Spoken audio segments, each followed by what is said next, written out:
महावीर स्वामी की। युग प्रधान आचार्य सम्राट श्रमण कुल तिलक पूज्य पाद 1008 श्री रघुनाथ मल जी महाराज साहब के पावन श्री चरण सरोजों में कोटि कोटि वंदन अभिनंदन। जन जन के आस्था के केंद्र परम आराध्य परम सतगुरुदेव श्रमण सूर्य दिव्य विभूति भारत भूषण वरिष्ठ प्रवर्तक श्रद्धेय मूर्धर केसरी 1008 श्री मिश्री मल जी महाराज साहब के श्री चरण में वंदन अभिनंदन। लोकमान्य राष्ट्र संत श्री राजस्थान पूज्य प्रवर्तक अहिंसा दिवाकर गुरुदेव श्री रूपचंद जी महाराज साहब, श्रमण संघ चतुर्थ पट्टधर ध्यान योगी आचार्य सम्राट पूज्य डॉक्टर श्री शिव मुनि जी महाराज साहब, अत्र विराजमान श्रमण संघीय प्रवर्तक मूर्धराभूषण शासन गौरव परम पूज्य गुरुदेव श्री सुकनमल जी महाराज साहब, तपस्वी रत्न ज्योतिष सम्राट उप प्रवर्तक परम पूज्य गुरुदेव श्री अमृत मुनि जी महाराज साहब इत्यादि संत महात्माओं के पावन चरण सरोजों में वंदन अभिनंदन। उपस्थित धर्मानुरागी बंधुओं, सुश्रावक एवं सुश्राविकाएं, जैन दर्शन या फिर संपूर्ण भारतीय संस्कृति में संत महात्मा ऋषि महर्षि इन सभी की महत्ता, इनके ऊपर महिमा का गान किया गया है। कहते हैं कि संत महात्मा ऋषि तपस्वी तापस वगैरह अपने तप के बल पर, अपनी साधना के बल पर जगत के जीवों का कल्याण करने का वो प्रयास करते हैं। वे संत महात्मा निष्प्रिय और अकिंचन व्यक्तित्व के धनी बनते हुए संसार के समस्त जीवों पर करुणा का वर्षण करते हैं। संत वही है जिसके हृदय में करुणा का स्रोत बहता है। जिस दुखी जीव को देख लिया, किसी परेशान में किसी जीव को देख लिया तो हृदय में एकाएक जिनके करुणा उत्पन्न हो जाता है, वो होते संत महात्मा। संत महात्मा के इन्हीं गुणों के कारण अधर्मी, बड़ा ही पापमय जीव भी धर्म करने की ओर अग्रसर हो जाता है। इतिहास के अंदर ऐसे अनेकों उदाहरण प्राप्त होते हैं, चाहे वो अर्जुन माली का उदाहरण हो, चाहे रत्नाकर डाकू का उदाहरण हो, चाहे किसी अन्य प्रकार का उदाहरण हो। वो उदाहरण ये बात बताते हैं कि संतों की करुणा के चलते जो दयार्द्र जीव होते हैं, जो दुखी जीव होते हैं, उन जीवों का कल्याण हो जाता है। और संत महात्मा जीवों की रक्षा करने के लिए अपने प्राणों तक का भी बलिदान दे देते हैं। बलिदान देना अगर किसी को सीखना है तो संत महात्माओं से सीखना चाहिए।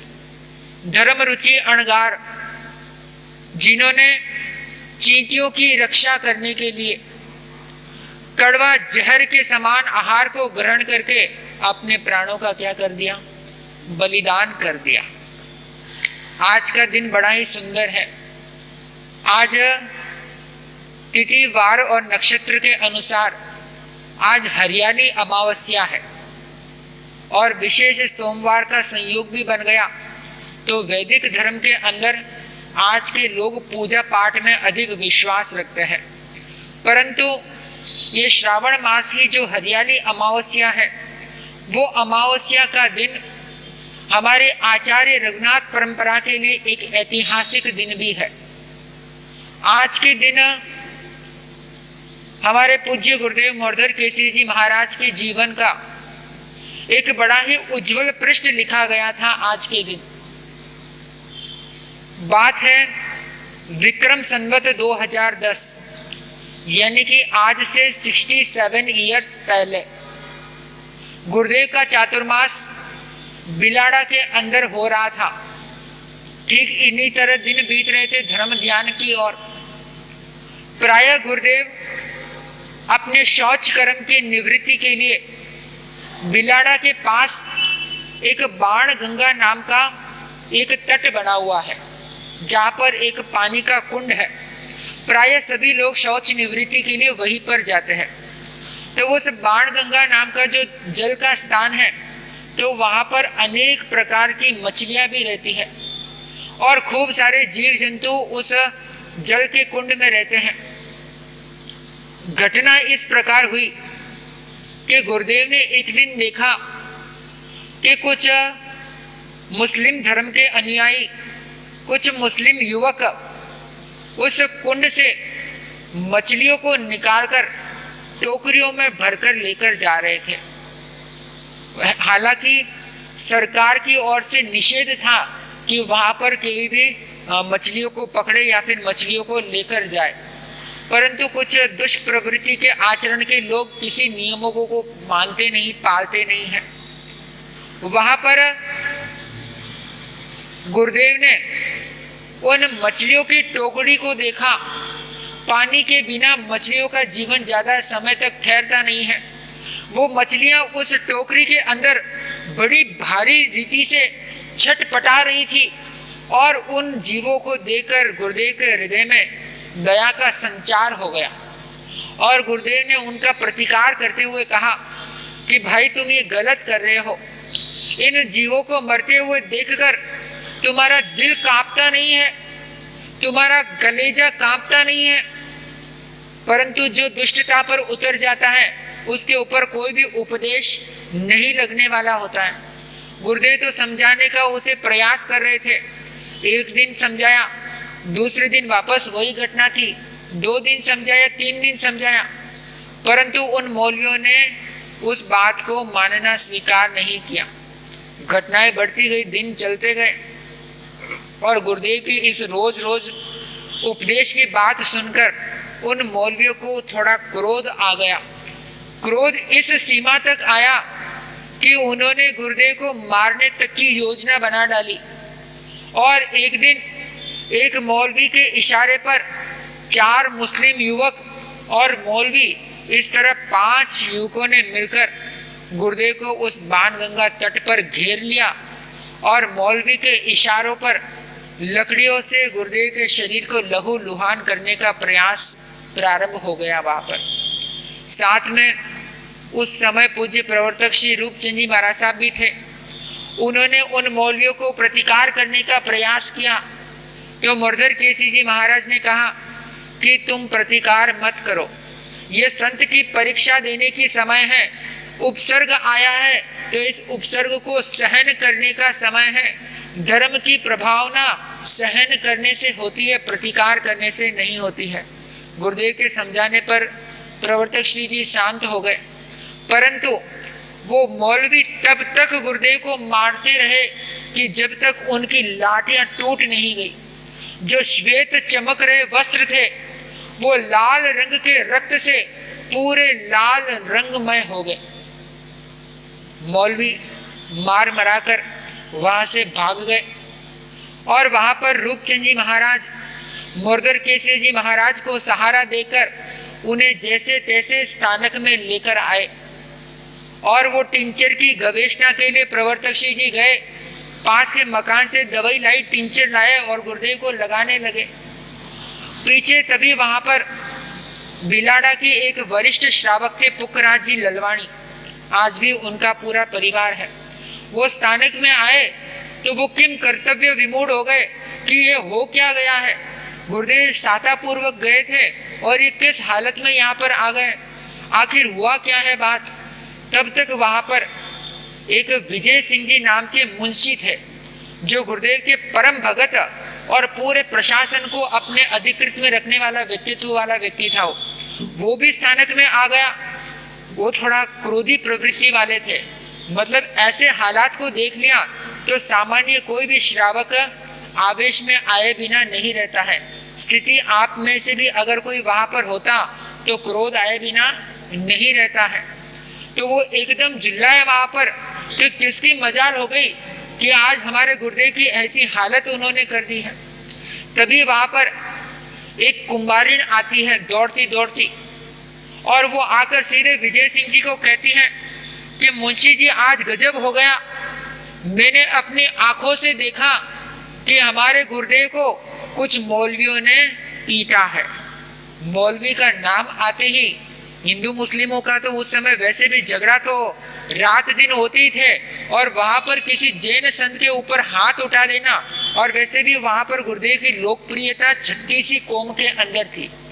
तो जैसी स्थिति पता चली कि मौलवियों ने मारा है, विजय सिंह जी पहुंच गए उस मस्जिद के अंदर और सारी स्थिति का पता लगा लिया कि किसी एक मौलवी के इशारे पर गुरुदेव के साथ ऐसा काम किया गया।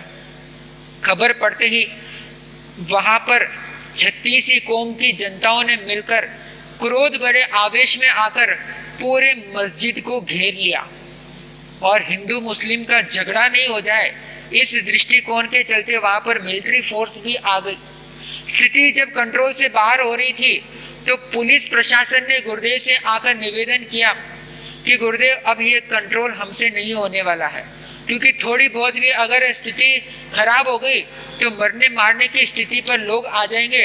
आप ही इन भीड़ को क्या करिए, थोड़ा बहुत उपदेश देकर समझाइए इन्हें। गुरुदेव ने उनसे कहा कि भाई उसने मेरे ऊपर प्रहार किया है, तुम्हारे ऊपर प्रहार नहीं किया है। तुम में से किसी को भी इनका प्रतिकार करने की आवश्यकता नहीं है, ये मेरा मामला है, उन्होंने मुझे मारा है, मैं उनको क्षमा का दान देता हूँ, तुम्हें किसी भी प्रकार का प्रतिकार नहीं करना है। जो बहुतायत जो बहुसंख्यक जनता थी वो तो मान गई, परंतु जो कुछ व्यक्ति जो अड़े हुए थे वो मानने वाले नहीं थे कि किसी न किसी प्रकार की दंड व्यवस्था लागू करनी है। तो गुप्त रीति से जिन मौलवियों ने गुरुदेव को मारा था उनके अधिकारियों ने गुप्त रूप से गुरुदेव के सानिध्य में आए और गुरुदेव ने उनसे कहा कि भाई इस स्थिति को कंट्रोल में करना है, इस स्थिति से सभी को सुरक्षित रखना है, तो कुछ आपको मेरी बात माननी पड़ेगी। गुरुदेव ने उनसे 3 वचन लिए। पहला वचन ये कहा कि तुम तुरंत 21 बकरों को क्या करो, अमर करो। और दूसरी बात कि जो बाणगंगा जो तट है वहां पर आज के बाद तुम्हारे समाज की ओर से कोई भी व्यक्ति मछलियों को पकड़ेगा नहीं, टोकरी में भरेगा नहीं।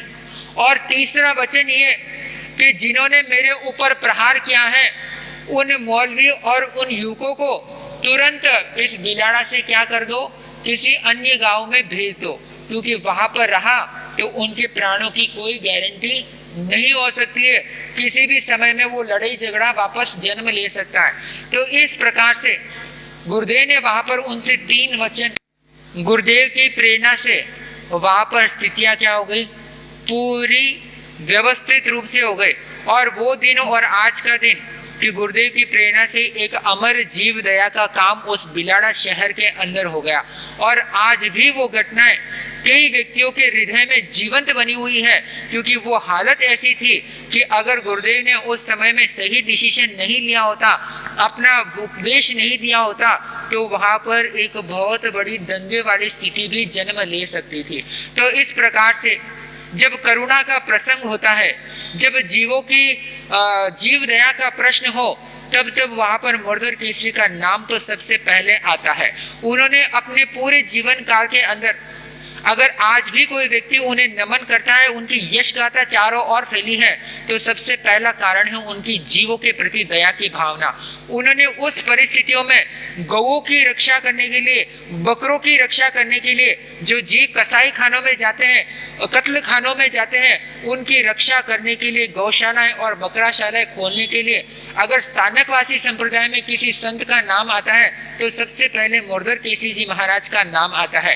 तो इस तरह से उनका पूरा जीवन, इस हरियाली अमावस्या के दिन वो घटना घटी थी, तो इसलिए इस हरियाली अमावस्या को एक प्रकार से हमारे इस परंपरा के अंदर बड़ा ही पवित्र दिन मानते हैं कि गुरुदेव की प्रेरणा से आज के दिन अहिंसा का एक बहुत बड़ा काम हुआ था, और आज भी उस बिलाड़ा शहर को अहिंसा नगरी के नाम से भी पुकारा जाता है। कल आपके बीच में जीवन को लेकर चर्चा चल रही थी। चर्चा के माध्यम से आदर्श जीवन या फिर हम जीवन को किस प्रकार से जिए कि जिसके चलते हमारे जीवन के अंदर आनंद भी रहे, सुख भी रहे, शांति भी रहे और आत्मा का कल्याण भी होता रहे। कुछ बात आपके बीच में पॉइंट के रूप में आई, तो उन पॉइंटों के चलते कुछ पॉइंट्स और भी हैं कि आदर्श जीवन के लिए 4 सूत्रों का पालन करना चाहिए। रोग उत्पन्न हो ऐसा भोजन नहीं करना। जो आदर्श जिनका जीवन होता है उन जीवनों के लिए 4 प्रकार के नियम है या फिर 4 प्रकार के पायदान है। पहला है रोग उत्पन्न हो ऐसा भोजन नहीं करना है, और क्लेश उत्पन्न हो ऐसी वाणी नहीं बोलनी है, और किसी भी प्रकार का कर्ज चढ़े ऐसा उधारी हमें नहीं करनी है, किसी से उधारी नहीं लेनी है। और चौथी बात, हमारे जीवन के अंदर पाप कर्म इकट्ठा नहीं हो ऐसा कोई कर्म नहीं करना है। ये 4 चीजें हमें आदर्श जीवन के लिए अपनानी चाहिए, जिसके चलते हमारा जीवन सुंदर और सहज बन सकता है। इसी तरह आदर्श जीवन के लिए श्रावकों को आवश्यक है कि अपने जीवन को इतना पवित्र बना लेना है, इतना सुंदर आचरणमय बना लेना है कि अगर कोई आपके ऊपर लांछन भी लगाए तो कोई उसके ऊपर विश्वास नहीं करे। कोई आदमी कहते फलाना श्रावक जी चोर है सा, तो क्या आप स्वीकार कर पाएंगे? नहीं मान पाएंगे, क्योंकि लोगों को इतना विश्वास हो जाएगा कि वो इतना पवित्र व्यक्ति, इतना धर्मात्मा व्यक्ति है कि वो अपने जीवन में चोरी नहीं कर सकता है। तो हमें इतना पवित्र बनाना है अपने जीवन को कि हमारे जीवन में किसी भी प्रकार का लांछन नहीं लगे। और दूसरी बात, संसार के सुख में हमें रमना नहीं है, संसार की भोगाकांक्षा में नहीं रमना है, संसार की लोकेशना में नहीं रमना है, संसार की वित्तेषणा में भी हमें नहीं रमना है। एक छोटा सा प्रसंग दिमाग में आ रहा है, शास्त्रीय कथानक है, वैराग्य का भाव उसके अंदर समाया हुआ है। घटना इस प्रकार है कि एक बड़ा ही सुंदर सरोवर है, और उस सरोवर के पास, उस सरोवर के निकट और उस सरोवर के अंदर खूब सारे कमल के पुष्प खिले हुए हैं, खूब सारे विविध प्रकार के सुंदर मनोहारी पुष्प खिले हुए हैं। और फूलों के अंदर क्या रहता है? मकरंद रहता है, शहद रहता है। और उसका आकर्षण किसको मिलता है? भंवरों को मिलता है। जो भ्रमर होता है वो भ्रमर फूल को देख ले तो उसके जीवन में आनंद आ जाता है, उसको खाने के लिए खूब सारा शहद प्राप्त हो जाता है। तो एक भंवरा घूमते घामते विचरण करते हुए उस सरोवर के अंदर आता है और एक कमल पुष्प के अंदर जाकर शहद को ग्रहण करने लग जाता है। और वो फूल में रस लेते हुए इतना मस्त हो गया, इतना मदमस्त हो गया कि कब सूर्य उदय से अस्त की ओर होने लगा उसको ज्ञान ही नहीं हुआ। होता है कई लोग संसार में ऐसे रचपच जाते हैं कि कब जवानी चली गई, कब बुढ़ापा आ गया, पता ही नहीं चलता है। वो भंवरा भी इतना मस्त हो गया कि सूर्य भी क्या होने लगा? अस्त होने लगा। सूर्य की जैसी जैसी रश्मियां समेटने लगी तो कमल की पंखुड़ियां क्या होने लगी? बंद होने लगी। और वो भंवरा कहाँ पर फंस गया? उस कमल पुष्प के अंदर फंस गया। अब वो अंदर बैठा हुआ क्या सोचता है? रात्रिर्गमिष्यति भविष्यति सुप्रभातम भास्वानुदेशयति हसिष्यति पंकजश्री इत्थं वितर्कयति कोशगतिर्द्विरेफे हा हन्त हन्त नलिनीं गजमुज्जहार। वो भंवरा अंदर बैठा हुआ सोचता है कि मैं अंदर फंस गया, रात होने वाली है, ये रात भी बीत जाएगी और अगले दिन सुबह क्या होगा? सूर्य का उदय होगा, आकाश में प्रकाश होगा, रश्मियां खिलेगी और रश्मियों से ये कमल पुष्प भी खिल जाएगा और मैं क्या हो जाऊंगा? आजाद हो जाऊंगा, फिर से रम जाऊंगा, फिर से खिल जाऊंगा, फिर से घूमने लग जाऊंगा। आदमी जैसे सोचता है वैसा कभी नहीं होता है उसके साथ। और तभी वहां पर उसी संध्या एक मदमस्त हाथी आता है, घूमता है, घामता है और उसी सरोवर के अंदर आकर स्नान करता है। अपनी सूंड के अंदर पानी भरकर खूब अटकेलियां करता है और उसी सूंड से क्या करता है, जिस कमल फूल के अंदर भंवरा बैठा हुआ था उसे अपनी सूंड से उठाता है और उठाकर मुंह के अंदर रख लेता है। जो संकल्प और विकल्प कर रहा था, जिंदगी की आशा कर रहा था, उसका एक ही पल में क्या हो गया, करुण अंत हो गया। तो ठीक इसी प्रकार हमारा भी जीवन है। वो कमल पुष्प क्या है, वो शहद क्या है, संसार की अभिलाषा है, संसार की इच्छाएं, संसार की सुख सामग्री है। भंवरा क्या है, इंसान है जो उस सुख में क्या है, रम जाता है, उस सुख में इतना मस्त हो जाता है कि वो उसको छोटे से छूटता नहीं है। और वो हाथी क्या है, काल के समान आता है, मृत्यु को लेकर आता है और अपनी सूंड से हमारा गला भी क्या कर लेता है, दबोच कर ओम स्वाहा कर देता है। तो वैसी स्थिति हमारे जीवन में आए उससे पहले हम क्या हो जाए, उस भंवरे की जैसे हमारा जीवन का अंत ना हो। इसलिए सचेत और सावचेत होकर अपने जीवन का कल्याण करने का प्रयास करना चाहिए। जो आदर्श जीवन है, हमारा जीवन जो है उसको हमें इतना पवित्र बनाना है कि कोई हमारे ऊपर लांछन भी लगाए तो कोई उसको सहजता में स्वीकार नहीं करे और इतना पवित्र बन जाए, इतना निर्दोष बन जाए कि हमारी आत्मा धीरे धीरे ऊर्ध्व होती जाए और मोक्ष की ओर अपना मंजिल जो है उसको हम प्राप्त करते जाएं। इसी के साथ अपनी बात को यहाँ पर विश्राम देता हूँ। बोलिए भगवान महावीर स्वामी की।